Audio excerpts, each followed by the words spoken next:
যাদের শরীরে দুইটি দাগ আছে ওই শরীর কখনো জাহান্নামে যাবে না, সে অবশ্যই জান্নাতে যাবে। হাদিসটি সহিহ তিরমিজির 1669 নম্বর হাদিস এবং সহিহ আত-তারগিবের 1376 নম্বর হাদিস।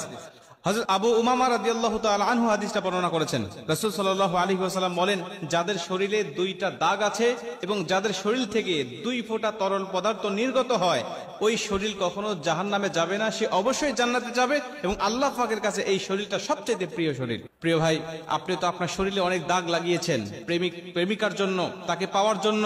শরীর কেটে দাগ করেছেন, অ্যাসিড দিয়ে প্রেমিকার নাম লিখেছেন, বিভিন্ন ভাবে আপনার শরীরে দাগ লাগিয়েছেন, কিন্তু দেখেন আল্লাহকে খুশি করার জন্য এই দুইটা দাগ আপনার শরীরে কখনো লেগেছে কিনা, বা আল্লাহর প্রিয় বান্দা বান্দি হওয়ার জন্য এই দুইটি দাগ আপনার শরীরে লাগানোর প্রয়োজন আপনি মনে করেছেন কিনা। রাসূল সাল্লাল্লাহু আলাইহি ওয়াসাল্লাম বলেন, 1 নম্বর দাগ হলো যে ব্যক্তি জিহাদের ময়দানে আল্লাহকে খুশি করার জন্য, আল্লাহর দ্বীন কায়েম করার জন্য অথবা আল্লাহর সন্তুষ্টির জন্য যে ব্যক্তি বাতিলের মোকাবেলা করতে গিয়ে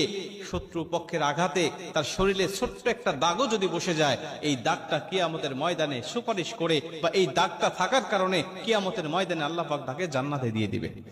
প্রিয় ভাই, এজন্য আল্লাহ রাব্বুল আলামিনের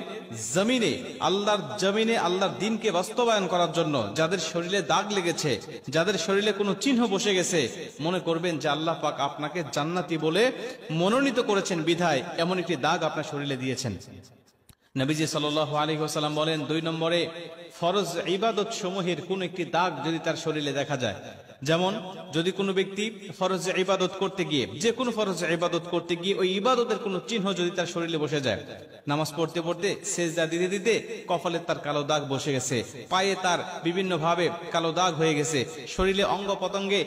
নামাজ পড়ার কারণে বা অন্য কোনো ফরজ ইবাদত করার কারণে কোনো না কোনো দাগ বা চিহ্ন তার শরীরে বসে গেছে, নবীজি বলছে এই দাগটা বসে যাওয়ার কারণে মন খারাপ নয়, কষ্ট নয়, বরং তুমি খুশি হয়ে যাও যে আল্লাহ পাক তোমাকে জান্নাত দিবে বলে মনোনীত করেছে। এজন্য আমরা শরীরে অনেক দাগ আমাদের আছে, অনেক দাগ আমরা লাগাই, অনেক দাগ ইচ্ছা করে মানুষকে খুশি করার জন্য, দুনিয়ার মানুষকে দেখানোর জন্য বিভিন্ন ভাবে আমরা শরীরে দাগ লাগাই। অনেকে আবার ট্যাটু অঙ্কন করে, যেটা আল্লাহ স্পষ্ট হারাম করেছেন। আমরা এই ট্যাটু অঙ্কন করে মানুষকে দেখানোর চেষ্টা করি, মানুষকে খুশি করার চেষ্টা করি, ভালোবাসার মানুষকে পাওয়ার জন্য আমরা শরীরটাকে অ্যাসিড দিয়ে পুড়িয়ে আমরা তার নামটা লিখতেও আমরা দ্বিধাবোধ করি না, যে মহান রবকে খুশি করতে পারলে আমার জীবন ধন্য, ইহকাল পরকাল দুটাই ধন্য। ওই রবকে খুশি করার জন্য এই দাগগুলো আমাদের শরীরে লাগানো অবশ্যই কিন্তু দায়িত্ব এবং কর্তব্য। এজন্য আমরা দেখি এই 2টা দাগ আমাদের শরীরে আছে কিনা, যদি না থাকে লাগানোর চেষ্টা করব, অবশ্যই আল্লাহ পাক এর বিনিময়ে উত্তম প্রতিদান আমাকে দান করবেন।